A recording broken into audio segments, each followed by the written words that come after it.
Hi. So we're having another lovely day actually here in England, and the sun's shining. We're right in the middle of our summer, and Wimbledon's about to start. So before starting the day, I thought I'd chat a little bit about something that's come to my mind, really. And it's to do with experimental methodology. Now, when we run an experiment, what we try to do actually is make it as simple as possible.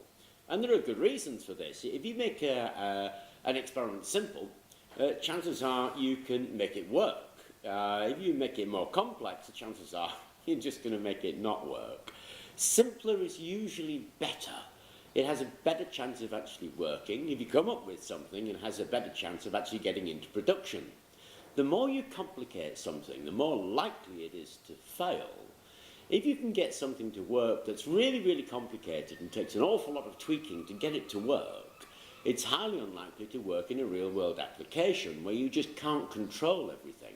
So simplicity has a big impact. It's a big factor in what you're looking at when you're looking at to do things. And that's what we always try to do. We always try to work down to the basics of something, get it simple and get it working at its simplicity.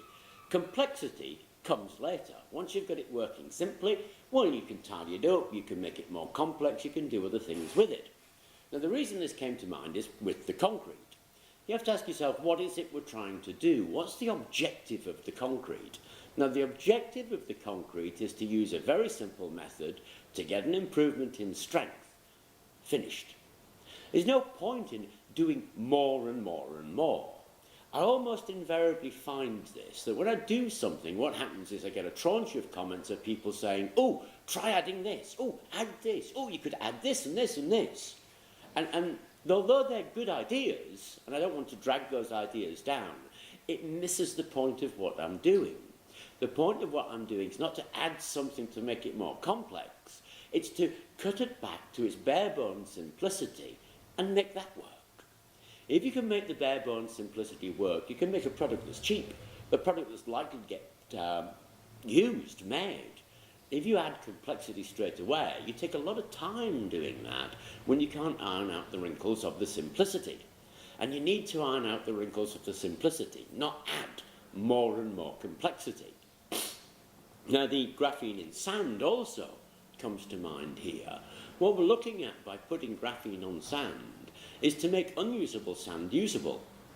We wouldn't want to try anything else. We wouldn't want to swap the sand out for something else, because that makes it completely against the point of what it is you're trying to do. Now, this brings really two things to mind that are important in your experimental design. One is clarity of what it is you're trying to do. Try to be clear about what your objective is, because once you're clear about your objective, it's much, much easier to get there. It's like going to the station. If you've no idea where the station is, it seems a long way, and you wander around randomly, hoping to get there. If you're clear about where the station is, you just walk there straight away and you get there quickly. So keep your objectives clear in mind. What are you trying to do? When you're looking at the videos, have a think about what it is I'm trying to do and see the objective of what it is I'm doing. And equally, in your own experiments, see your own objective. Be clear about it and try not to get confused around that objective. Now, that sounds like a terrible thing to say, but it's extraordinarily easy to get lost and confused, particularly when you do dozens of experiments. So Tony at the moment is doing experiments on the graphene in concrete. And just putting graphene in concrete is about 600 experiments for him. If he has to do something different to that, it can ramp up to 7,000 or 8,000 experiments very, very quickly, and you get lost and confused with that number of experiments unless you're clear about your objective. So that's the first point. The second point is keep it simple. Make it as simple as you possibly can. When you're looking at something like a variable, there's a difference between a variable and a variation. A variable is the thing that you want to change, the thing that's under your control. So again, take the concrete.